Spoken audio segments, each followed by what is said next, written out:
So, anterior superior iliac spine, pubic tubercle. So you can see that either side of the pubic symphysis there. So if you join those two together, that gives you that inguinal ligament, and that's going to be a lot of the name changes happen there for muscles and blood vessels and things. And then, like I said, this would be that supracristal line at the top there. The line between the anterior superior iliac spines doesn't really have a name, it's just between these 2 points. And then the transtubercular line is kind of going with this kind of more kind of lateral bump here on the ilium. It's kind of going through, but it's kind of in between these 2 points here. You can see you've got your xiphoid process with your costal margin.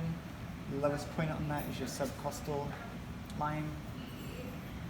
You can see your jugular notch up here, kind of in line with all of that. And so that would be your mid-sagittal line going through those.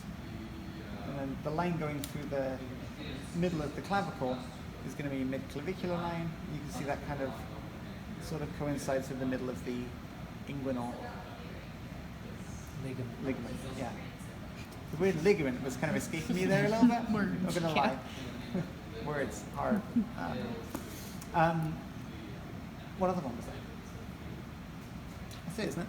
What's this made out of?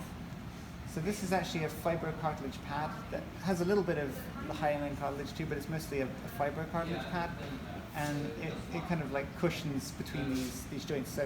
So you find fibrocartilage pads in places that need to be resistant to compression and that need to kind of, bounce back a little bit. You'll find hyaline cartilage in areas that need to kind of keep their shape, but also need to kind of have a little bit of flexibility. So fibrocartilage is here. Intervertebral discs are also fibrocartilage. You get fibrocartilage pads in between the bones of the knee. So we'll talk about those when we talk about the pads of the knee.